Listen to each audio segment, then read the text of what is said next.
Assalamualaikum warahmatullahi wabarakatuh. Innal hamdalillah nahmaduhu wa nasta'inuhu wa nastaghfiruh wa na'udzu billahi min shururi anfusina wa min sayyiati a'malina. Man yahdihillahu fala mudhillalah wa man yudlil fala hadiyalah. Asyhadu an la ilaha illallah wahdahu la syarikalah wa asyhadu anna Muhammadan abduhu wa rasuluh. Ya ayyuhalladzina amanu taqullaha haqqa tuqatih wa la tamutunna illa wa antum muslimun. Ya ayyuhan nasu taqu rabbakum alladzi khalaqakum min nafsin wahidah wa khalaqa minha zawjaha wa batha minhuma rijalan katsiran wa nisaa'a wattaqullaha alladzi tasaaluna bihi wal arham innallaha kana 'alaikum raqiba.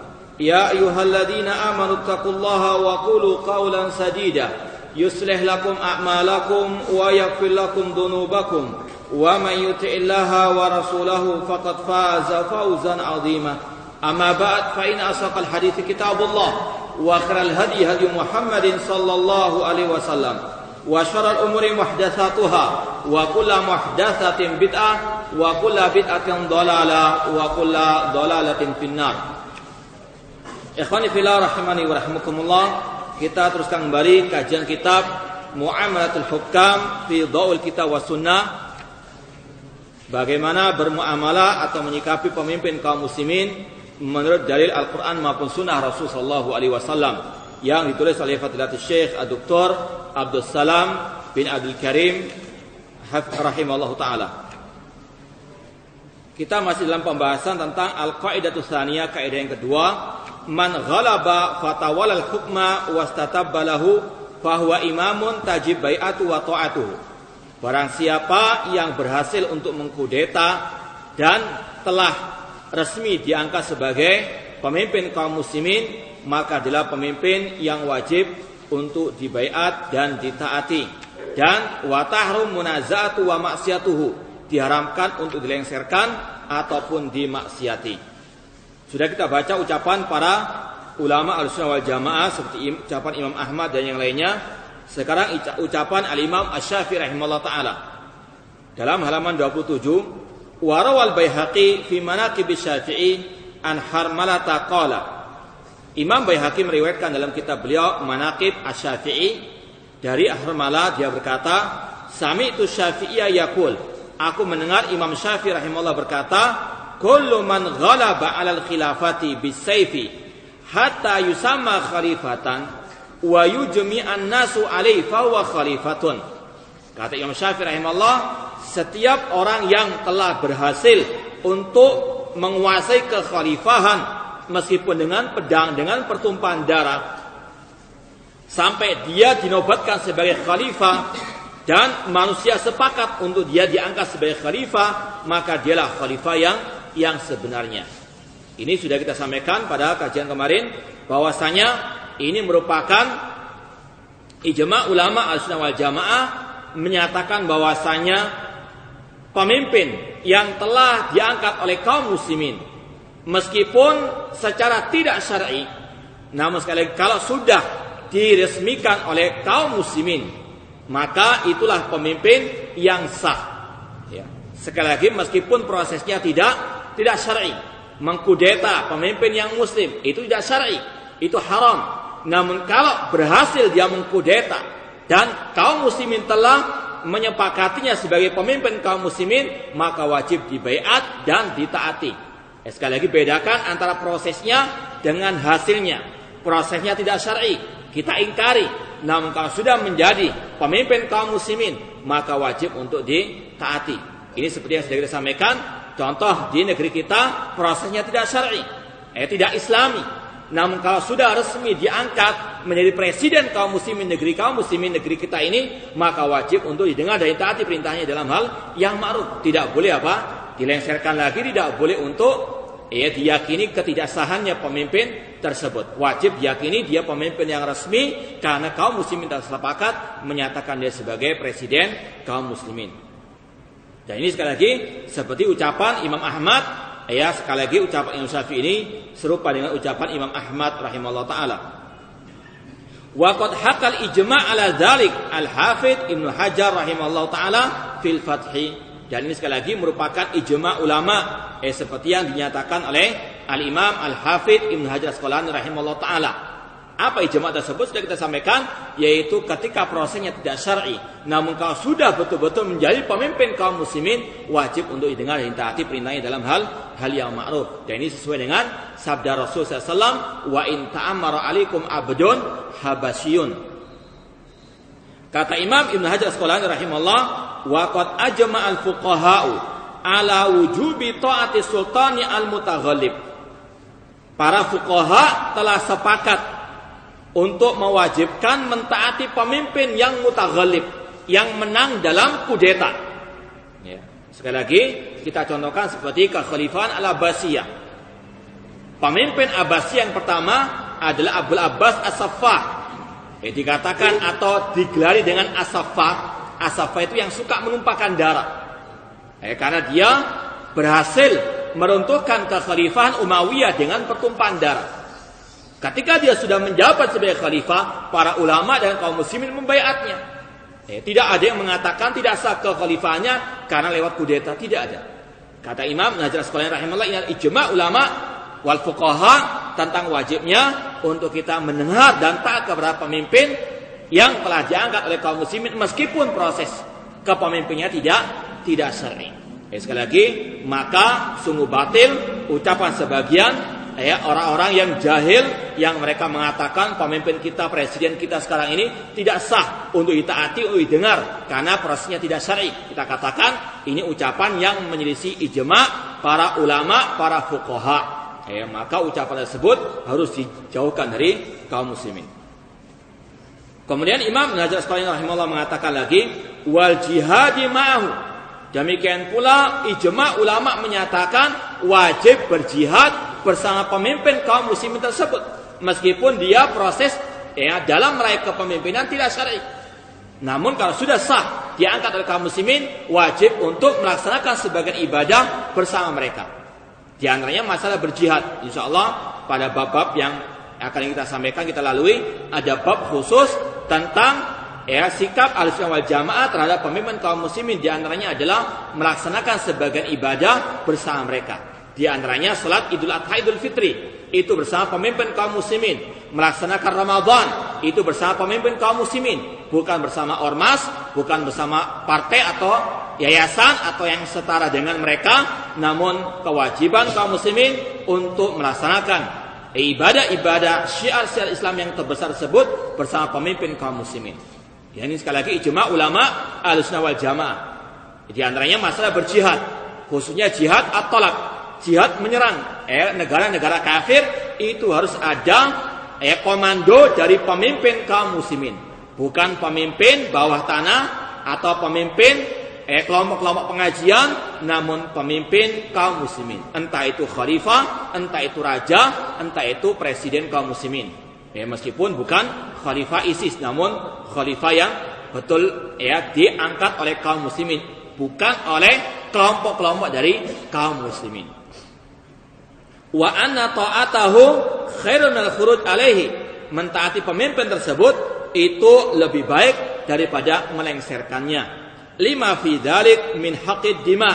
Karena dengan kita mentaati pemimpin kaum muslimin dalam hal yang ma'ruf, maka akan tercegah pertumpahan darah, wa taskinid dahma, dan untuk mendinginkan suasana kaum muslimin. Ini ucapan Al-Imam Ibnu Hajar Asqalani rahimahullah yang intinya para ulama telah sepakat wajibnya meyakini kesahannya pemimpin kaum muslimin meskipun dia terpilih lewat jalur yang tidak syar'i. Waqad hakal ijma' aidan Syekhul Islam Asy-Syaikh Muhammad Ibn Abdul Wahhab rahimahullah taala. Demikian pula ijma' ini telah disampaikan oleh Syekhul Islam Muhammad bin Abdul Wahhab rahimahullah taala. Beliau mengatakan al-a'immatu mujmi'una min kulli madhhabin ala anna man taghallaba ala baladin aw buldanin lahu hukmul imami fi jamil asya'i. Pemimpin-pemimpin kaum muslim atau para ulama, para imam-imam Ahlussunnah wal Jamaah telah sepakat dari segala madhab, dari semua madhab sepakat mereka untuk meyakini siapa saja yang telah menang menguasai suatu negeri, maka baginya hukum pemimpin kaum muslimin dalam segala hal, baik dalam masalah pendirian hukum-hukum al-hudud ataupun dalam masalah mereka mengerahkan kaum muslim untuk berjihad, maka itu berlaku bagi pemimpin-pemimpin meskipun dengan cara yang tidak syar'i mereka menjadi pemimpin tersebut. Wa qala asy-syekh Abdul Latif Ibn Abdurrahman bin Hasan al-Syekh rahimahullah al-Jami'. Demikian pula Asy-Syekh Abdul Latif termasuk keturunannya Syekhul Islam Muhammad bin Abdul Wahhab rahimahullah berkata, wa ahlul ilmi muttafiquna ala ta'ati man taghallaba alaihim fil ma'ruf. Para ulama sepakat untuk menyatakan wajibnya mentaati pemimpin yang berhasil mengkudeta. Tentunya perintahnya yang ma'ruf, yang wajib untuk ditaati. Yarawna nufudha ahkamihi. Mereka meyakini sahnya hukum-hukum sang pemimpin tersebut. Wasihata imamatihi, meyakini keabsahan pemimpin kaum muslimin tersebut. La yakhtalifu fi dzalik isnani. Tidak ada dua orang yang berselisih tentang masalah ini. Artinya ini merupakan ijma' ulama Ahlussunnah wal Jamaah. Wa yarawna al-man'a minal khuruj alaihim bisayfi. Mereka melarang kaum muslimin untuk mengkudeta lagi pemimpin tersebut. Wa tafriqil ummah, mengharamkan perpecahan umat. Wa in kana al-immatu fasaqatan, meskipun pemimpin tersebut adalah orang-orang yang fasik, malam yarau kufran bawahan, selama pemimpin tersebut tidak keluar dari Islam, tidak murtad dari al-Islam. Sekali lagi, ini adalah ijma' para ulama, di antaranya ulama An-Najd, ulama di Saudi Arabia, keturunan Syekhul Islam Muhammad bin Abdul Wahhab, yang banyak para teroris mengambil ucapan mereka yang dikira sesuai dengan mereka, padahal sekali lagi para ulama tersebut berlepas daripada ajaran kelompok teroris. Bahkan di sini ulama-ulama Ahlussunnah wal Jamaah meyakini, di antara Syekhul Islam Muhammad bin Abdul Wahhab mengatakan presiden, raja atau khalifah yang terpilih lewat jalur yang tidak syar'i itu tetap wajib ditaati. Ini sekali lagi berbeda dengan kelompok-kelompok harokat atau kelompok-kelompok teroris yang mereka tidak meyakini keabsahan pemimpin kaum muslimin, terutama di negeri kita ini.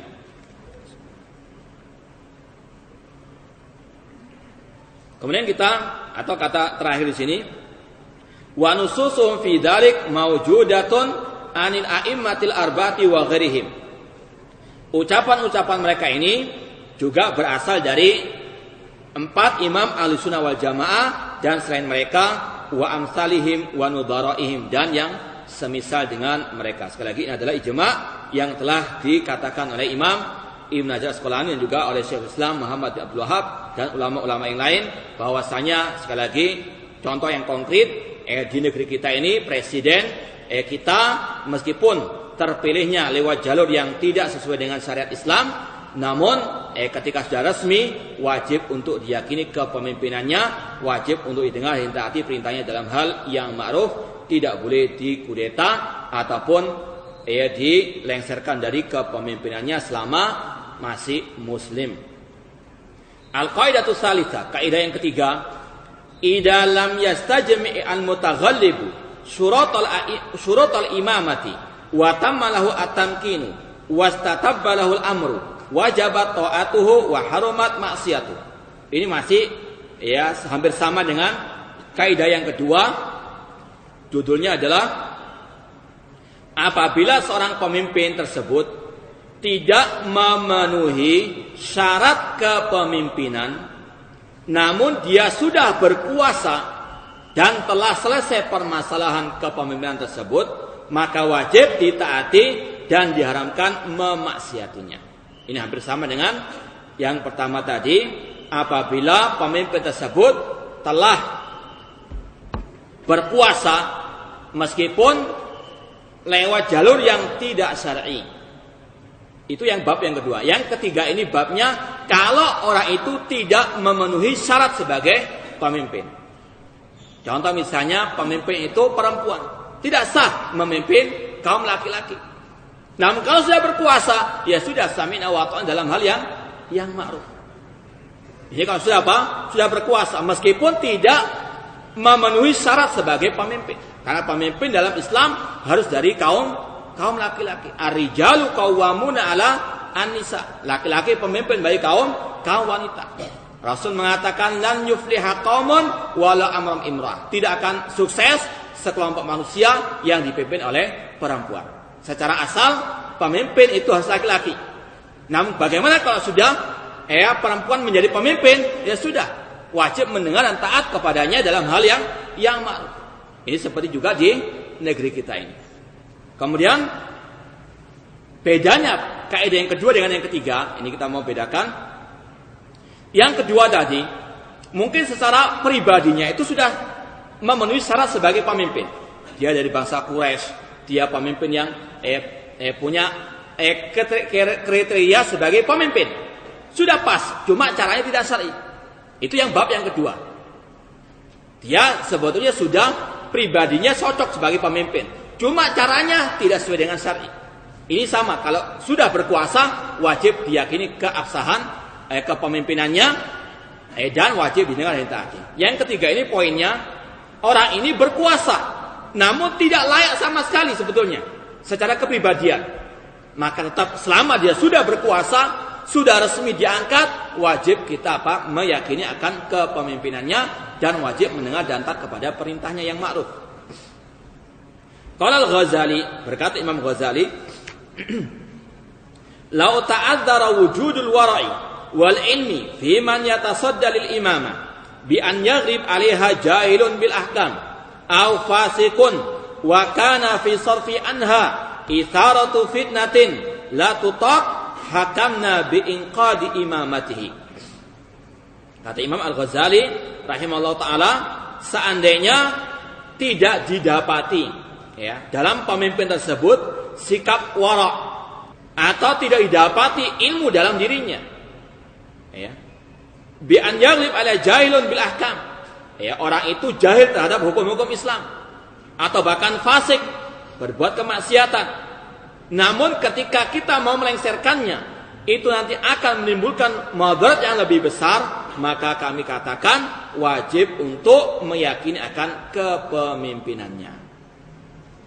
Li'anna baina an nuharrika fitnatan bil istibdal, fama yalqal muslimuna fihi ay fi hadzal istibdal min ad-darar yazidu ala ma yafutuhum min nuqsani hadhihi syurut allati uthbitat li maziyatil maslahah. Ini adalah kaidah dalam melengsarkan pemimpin kaum muslimin. Sudah kita sampaikan, pemimpin itu boleh dilengsarkan kalau terpenuhi dua syarat.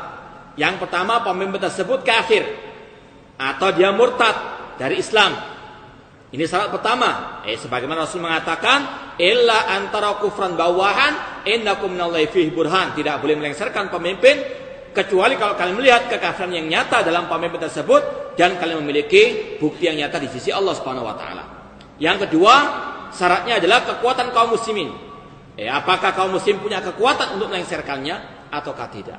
Dan kata para ulama, tentunya kalau dilihat kekuatan tersebut ada pada militer yang dimiliki oleh pemimpin tersebut. Kecuali kalau militer memihak kepada rakyat untuk melengsarkan pemimpin yang kafir tersebut, baru dibolehkan.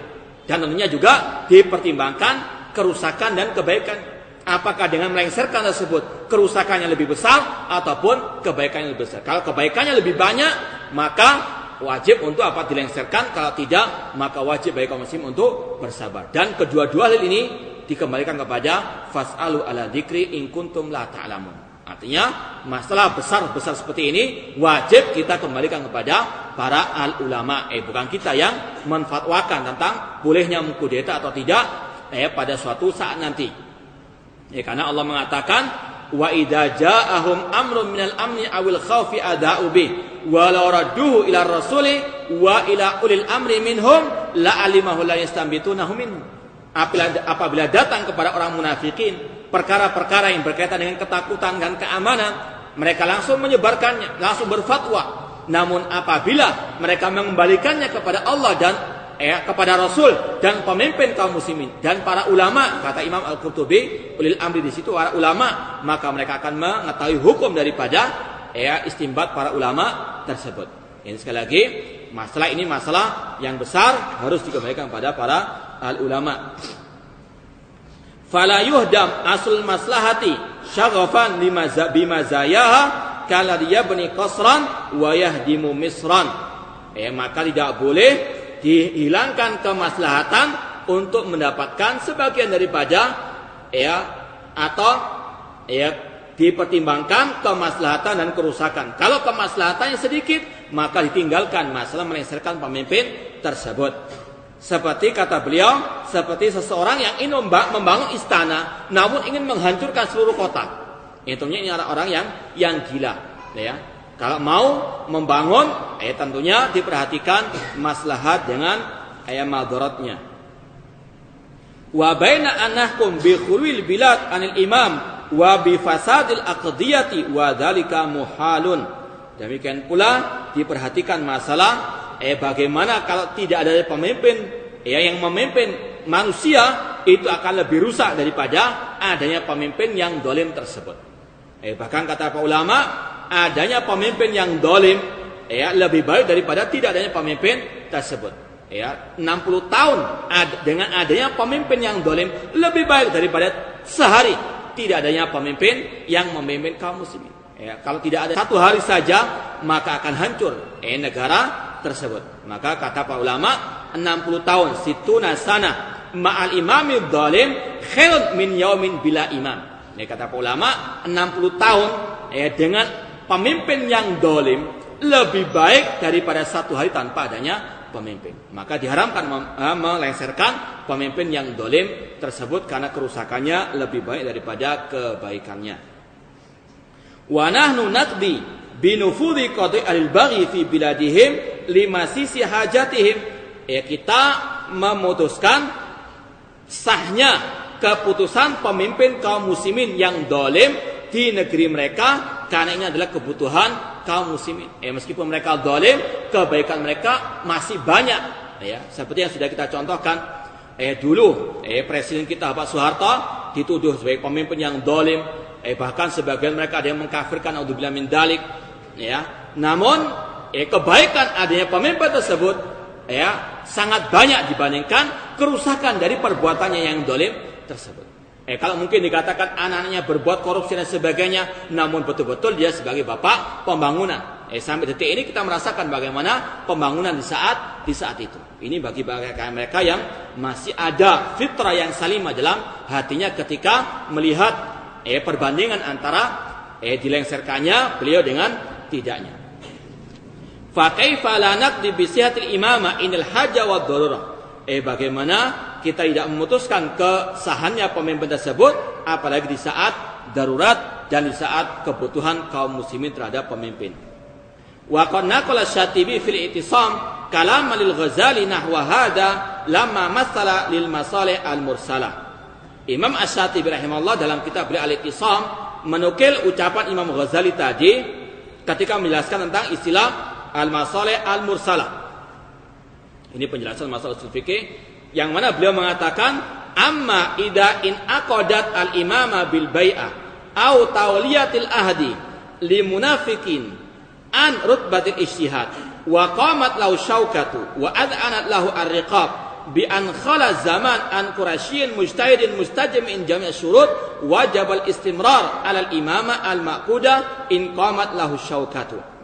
Apabila ada seorang pemimpin yang dibaiat atau diangkat sebagai pemimpin, namun orang tersebut jauh dari ijtihad, namun orang itu memiliki kekuatan untuk dia menjadi pemimpin, dia berhasil mengkudeta dan menjadi pemimpin, dan kaum muslimin telah tunduk di hadapannya karena takut dengan pedangnya tersebut, dan dia bukan termasuk orang Quraisy dan tidak terpenuhi syarat sebagai pemimpin. Namun kalau dia sudah mengkudeta menjadi khalifah misalnya, meskipun dia orang jahil terhadap agama, namun selama dia tidak kafir, maka kata Imam Asy-Syatibi rahimahullah ta'ala wajib untuk diyakini kepemimpinannya. Ini sekali lagi ijma' ulama Ahlussunnah wal Jamaah. Yang pertama tadi pembahasannya masalah kalau orang itu terpilih lewat jalur yang tidak syar'i wajib untuk diangkat dari pemimpin kaum muslimin. Yang kedua, seandainya orang itu tidak memenuhi kriteria sebagai pemimpin, namun dia sudah berkuasa, wajib untuk ditaati dan didengar perintahnya yang ma'ruf. Wa in qaddara huduru Quraisyin mujtahidin mustajamin lil wara' wal kifayah wa jami' syara'itil imamah wa ihtajal muslimun fi khal'il awal ila ta'arrudin li itharati fitanin wa tirabi umurin lam yajuz lahum khal'uhu wal istibdalu bihi. Seandainya ketika telah diangkat seorang pemimpin yang bukan dari bangsa Quraisy, dia khalifah namun bukan dari bangsa Quraisy. Kemudian tiba-tiba datang seorang yang dari bangsa Quraisy, terpenuhi syarat-syarat sebagai khalifah misalnya. Namun kaum muslimin ketika melihat dilengserkannya pemimpin yang pertama itu akan mendatangkan madarat, maka tidak boleh untuk dilengserkan, diganti dengan yang memenuhi syarat tersebut.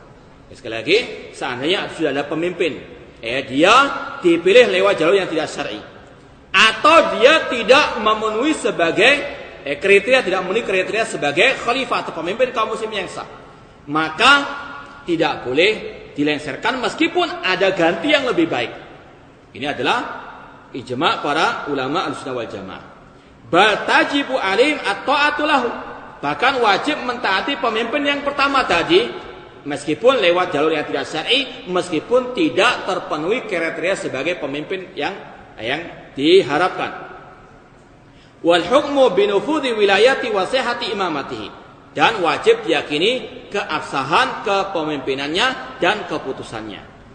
Summa darabal Ghazali matan ra'ian wa huwa anna al-ilma ushtita al-imam li tahsili mazim al-maslahah fil istiqlal bin nadar wal istighna anit taqlid. Meskipun para ulama menyatakan di antara syarat orang itu jadi pemimpin khalifah misalnya, harus dia sebagai orang mujtahid, terpenuhi syarat-syarat sebagai ahli ijtihad. Namun meskipun seandainya tidak ada syarat tersebut terpenuhi, maka wajib tetap ditaati. Karena asal pemimpin itu dari orang yang mujtahid untuk dihasilkan kemaslahatan. Ketika tidak adanya pemimpin yang dia ahli ijtihad, kemudian dilengserkan, maka akan hilang kemaslahatan tersebut dengan adanya pertumpahan darah dan sebagainya. Makanya kaum muslimin, para ulama sepakat menyatakan biarkan dia memimpin sampai akhir hayatnya, sampai terakhir dia meninggal dunia, baru diganti dengan yang mungkin lebih baik lagi, mungkin lebih sah lagi. Idza ulima dzalik fa inna samaratal matluba minal imamah tatfi'atul fitan as-sa'ira min tafarruqil ara' al-mutanafirah. Apalagi di antara tujuan adanya kepemimpinan dalam tubuh masyarakat kaum muslimin itu untuk menghindarkan segala bentuk fitnah. Kalau diberontak lagi, maka terjadi fitnah, maka itu menyelisihi tujuan adanya kepemimpinan tersebut. Makanya sekali lagi, Islam, Al-Quran dan Sunnah Rasulullah SAW dan para ulama sepakat mengharamkan untuk melengsarkan pemimpin selama dia masih muslim. Qala Al-Ghazali ba'da dzalik, fa kaifa yastazizul aqilu tahrikal fitnati wa tashwisan nidam wa tafita asl maslaha fil hal tasawufan ila mazidi daqiqatin fil farqi bainan nadhar wa taqlid. Bagaimana dibolehkan untuk memberontak, untuk menimbulkan kerusakan ataupun untuk menimbulkan pertumpahan darah, sedangkan tujuan adanya kepemimpinan tersebut untuk menghindarkan kaum muslimin dari pertumpahan darah. Selama sekali lagi pemimpin tersebut masih muslim, haram untuk dilengserkan. Qala Syatibi ta'liqan ala kalamil Ghazali, hada ma qala yani al-Ghazali wa huwa muttajihun bi hasabin nadhar al-maslahi wa huwa mulaimun litasarrufati syari' atau syara'.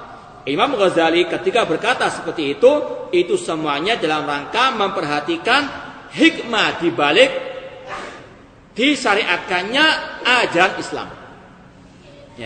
Dalam Islam itu diperhatikan, kata ulama, ada 5 kemaslahatan yang wajib diperhatikan. Yang pertama, kemaslahatan agama. Adanya hukum bunuh bagi yang murtad. Itu tujuannya untuk menjaga agama. Jadi sekali lagi Islam datang untuk menjaga 5 kemaslahatan. Menjaga agama. Di antaranya adanya hukum pancung atau hukum dipenggal bagi yang murtad. Rasul mengatakan man badala dinahu faqtuluh. Barang siapa yang murtad maka bunuhlah. Ini pemerintah yang membunuh, tujuannya agar Islam tidak dibuat mainan. Yang kedua, Islam menjaga darah kaum muslimin, darah manusia. Makanya adanya qisas untuk menghindarkan kaum muslim dari pertumpahan darah. Demikian pula di antaranya apa? Melarang kaum muslimin untuk mengkudeta pemimpin yang masih muslim. Karena Islam datang untuk menghindarkan kaum muslim dari pertumpahan darah. Apalagi Rasul mengatakan, la zawal dunya ahwanu indallah min qatli rajulin muslimin. Hancurnya dunia dan seisinya itu lebih ringan di sisi Allah dibandingkan dibunuhnya seorang muslim. Makanya dilarang mengkudeta pemimpin yang zalim, meskipun dia korupsi, meskipun dia mengambil seluruh harta negara. Itu lebih baik daripada pembunuhan seorang muslim, daripada diserunya kaum muslim untuk memberontak namun akan ada pertumpahan darah. Makanya dilarang memberontak. Kemudian juga kenapa seandainya ada pemimpin muslim dia zalim tidak boleh dilengserkan, karena tetap menjaga pertumpahan darah tersebut. Meskipun masalah agama dia masih belum murtad. Kemudian yang ketiga, Islam datang untuk menjaga kehormatan kaum muslimin atau wanita-wanita kaum muslimin. Makanya dilarang untuk menuduh wanita-wanita muslimat yang baik-baik dengan tuduhan-tuduhan yang keji. Ada hukuman cambuk baginya. Kemudian yang keempat, di antaranya Islam datang menjaga masalah harta. Makanya ada hukum potong tangan bagi mencuri, wasariqu wasariqatu faqtu aydiyahum, untuk menjaga harta. Kemudian yang kelima, menjaga nasab keturunan. Maka diharamkan perzinahan, adanya hukum rajam dan sebagainya. Summa saqa Syatibi riwayatan an Malik ibn Anas fi hadzal bab taqaddama dzikruha wa qala. Imam Syatibi meriwayatkan dari Imam Malik bin Anas yang sudah kita jelaskan pada pertemuan sebelumnya. Beliau mengatakan fa dhahiru hadhir riwayah annahu idza khifa inda khal'i ghil mustahiq wa iqamatil mustahiq an taqa'a fitnatun wa ma la yasluh fal maslahatu at-tarku.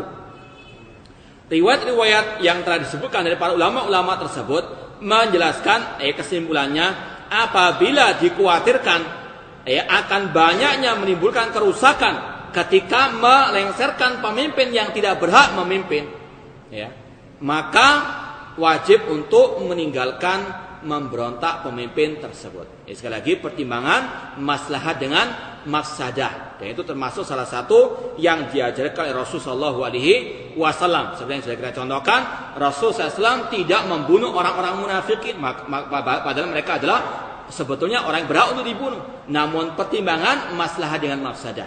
Sampai-sampai Rasul mengatakan, seandainya aku membunuh orang munafikin, orang-orang yang di luar sana akan mengatakan, Muhammad membunuh para sahabatnya. Karena orang di luar sana tidak tahu kalau mereka adalah orang munafikin. Namun Rasul diberikan wahyu Allah Ta'ala. Kalau Rasul membunuh orang munafikin, sedangkan orang non muslim misalnya mengira itu kaum muslimin yang dibunuh, maka mereka tidak akan mau masuk Islam, takut juga dibunuh oleh Rasulullah SAW. Maka Rasul pun meninggalkan untuk membunuh orang-orang al-munafikin. Warawal Bukhari an Nafi'in qala. Imam Bukhari meriwayatkan dari Nafi', lamma khala ahlul Madinah Yazid ibn Muawiyah jama' ibnu Umar hasyamahu wa waladahu. Ini sudah kita sampaikan pada pertemuan lalu bahwasanya Abdullah bin Umar radhiyallahu anhuma ketika terjadinya pemberontakan terhadap Yazid bin Muawiyah, beliau mengumpulkan kerabat-kerabat beliau seraya mengatakan, inni sami'tu Rasulullah SAW yaqul, aku mendengar Rasul bersabda, yunsabu likulli ghadirin liwa'un yaumal qiyamah. Pada hari kiamat akan ditancapkan bendera bagi para pemberontak, bagi para pengkhianat. Ini khususnya sudah kita sampaikan untuk kaum teroris. Pada hari kiamat kelak, pasti akan ditancapkan bendera pengkhianatan terhadap para pemimpin kaum muslimin pada hari kiamat kelak. Sama-sama di sini Abdullah bin Umar, ketika ada fitnah tersebut, beliau tidak ikut campur. Ini sudah kita sampaikan. Ketika sudah diangkat menjadi pemimpin, maka baru Abdullah bin Umar membaiatnya. Prosesnya tidak disetujui oleh Abdullah bin Umar. Proses pemberontakan tersebut tidak diridhoi, diingkari oleh Abdullah bin Umar. Namun ketika sang pemimpin tersebut, khususnya Abdul Malik bin Marwan menjadi pemimpin, Abdullah bin Umar membaiatnya. Sekali lagi para salaf membedakan antara prosesnya itu tidak sah, namun kalau sudah menjadi pemimpin maka wajib untuk didengar dan ditaati. Kemudian Abdullah bin Umar mengatakan, wa inna qad bay'na hadzal rajula ala bai'atillahi wa rasulihi. Sesungguhnya kami telah membaiat pemimpin tersebut di atas baiat Allah dan baiat Rasulnya. Wa inni la a'lamu ahadan minkum khala'ahu wa la taba fi hadzal amr. Dan aku, kata Abdullah bin Umar, melarang seorang pun di antara kalian untuk ikut melengsarkan atau memberontak terhadap pemimpin tersebut. Illa kanat al-faisala baini wa bainahu. Kalau masih ada yang bersikeras ikut memberontak, ikut melengsarkan pemimpin muslim, aku sebagai hakimnya, dia akan menjadi musuhku. Qala Ibnu Arabi, Al-Imam Ibnul Arabi, ini sudah kita sampaikan dulu, ada dua nama yang mirip namun beda akidah, bedanya antara langit dan bumi. Ibnul Arabi ini termasuk ulama Ahlussunnah wal Jamaah. Ibnul Arabi, alif lamnya Ibnul Arabi. Ada lagi Ibnu Arabi, ini sufi yang termasuk pengikut Wahdatul Wujud, manunggaling kaula Gusti, yang banyak dikecam oleh para ulama. Ini sekali lagi, kalau Ibnul Arabi dengan alif lam itu ulama Ahlussunnah wal Jamaah. Adapun Ibnu Arabi itu termasuk pengikut tasawuf yang ekstrim. Wa qad qala Ibnu Khayyat, inna bai'ata Abdullah li Yazid kanat kurhan wa aina Yazid min ibni Umar. Ibnu Khayyat mengatakan bahwasanya bai'atnya Abdullah bin Umar untuk Yazid bin Muawiyah itu karena keterpaksaan. Maka dijawab di sini, dari segi mana dikatakan adanya keterpaksaan tersebut? Walakin ra'a bidini wa ilmi at-taslim li amrillah. Bukan itu perkaranya, namun Abdullah bin Umar ketika membaiat Yazid bin Muawiyah itu karena keyakinan beliau wajibnya membaiat dan mentaati pemimpin selama dia masih muslim bagaimanapun keadaannya. Wal firar min at-ta'arrud li fitnatin fiha min dahabil amwal wal anfusi. Dan kewajiban beliau Abdullah bin Umar untuk tidak ikut memberontak, dan untuk menumpahkan darah ataupun menimbulkan kerusakan dalam harta ataupun jiwa. Mala yafi bi khal'i Yazid, yang itu lebih banyak daripada maslahat dilengsarkannya Yazid bin Muawiyah. Ini sekali lagi fatwa para as-salafus saleh ketika adanya pemberontakan terhadap Abdullah bin Umar atau terhadap Yazid bin Muawiyah, bahwasanya kemaslahatannya lebih sedikit daripada kemadaratannya. Makanya Abdullah bin Umar tidak mau ikut dalam pemberontakan tersebut. Lau tuhaqqiqa anal amra ya'udu fi nasabihi fa kaifa wa la yu'lamu dzalik. Apalagi tidak ada kemaslahatan dalam pemberontakan tersebut. Qala wa hadza aslun azimun fatafahamu walzamu. Kata Al-Imam Ibnu Arabi, ini adalah kaidah yang paling agung, maka pahamilah dan berpegang teguhlah dengannya, yaitu wajibnya meyakini kesahannya pemimpin meskipun dia tidak memenuhi kriteria sebagai pemimpin kaum muslimin, ataupun mungkin dia memperoleh kepemimpinan lewat jalur yang tidak syar'i. Dan sudah kita sebutkan cara memilih pemimpin yang syar'i itu cuma dua. Yang pertama, pemimpin yang pertama memberikan amanah kepada yang berikutnya. Seperti Rasulullah SAW memberikan amanah kepada Al-Khalifatul Rasyid Abu Bakar As-Siddiq menjadi khalifah sepeninggal beliau, meskipun secara isyarat, tidak secara langsung atau secara terang-terangan.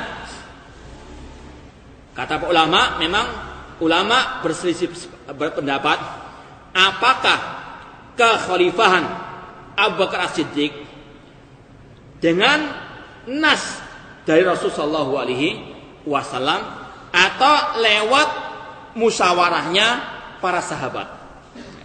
Namun yang rajih wallahu ta'ala, Abu Bakar As-Siddiq dipilih lewat nas dari Rasulullah SAW meskipun tidak langsung atau istilahnya dengan isyarat. Dan disebutkan dalil-dalilnya diantaranya apa? Ketika Rasul sakit, mau meninggal dunia, Rasul memerintahkan Abu Bakar As-Siddiq menjadi apa? Imam dalam salat.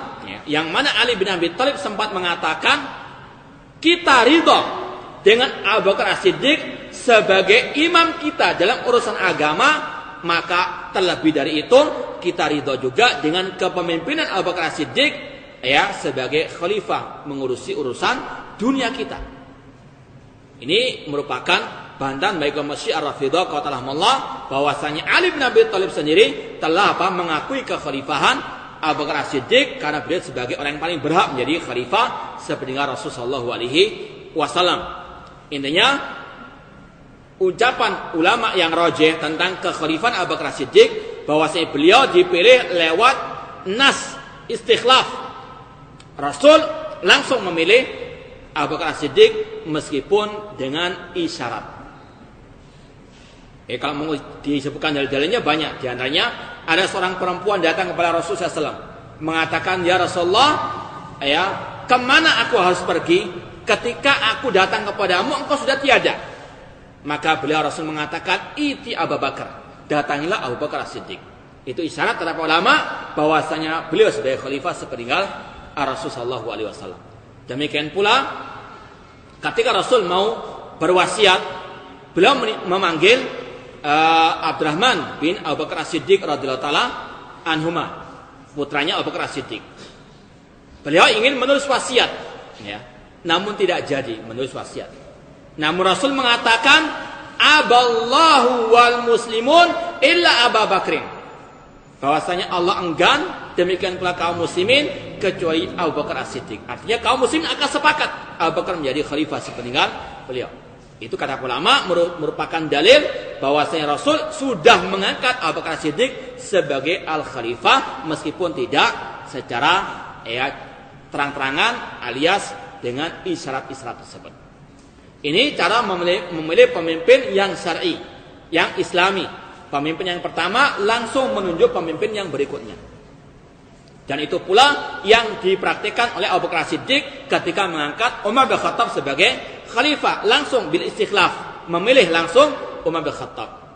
Itu yang pertama. Yang kedua, cara memilih pemimpin yang syar'i dengan musyawarah al-hali wal aqd. Sebagaimana yang dicontohkan oleh Umar bin Khattab ketika memilih Utsman bin Affan radhiyallahu anhu dengan cara memilih 6 para sahabat yang termasuk 6 mubasysyirina bil jannah, 6 sahabat yang jadi masuk surga.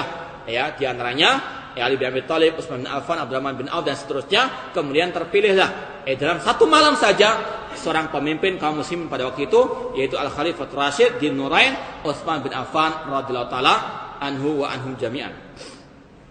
Ini sekali lagi merupakan cara yang syar'i. Adapun sekali lagi kesimpulannya, selama pemimpin itu sudah resmi diangkat dan kaum muslimin sudah menyepakatinya, atau jumhur para kaum muslimin menyepakatinya, maka wajib dibaiat dan diyakini kesahan kepemimpinannya, wajib didengar dan ditaati. Dan ini sekali lagi tidak terpenuhi pada khalifahnya ISIS atau khalifah khilafatul muslimin atau yang lainnya. Yang itu adalah kesepakatan kelompok-kelompok kaum muslimin, bukan kesepakatan kaum muslimin. Apalagi masih dompleng di suatu negara. Negara di bawah negara, artinya negara yang jadi-jadian, bukan yang asli.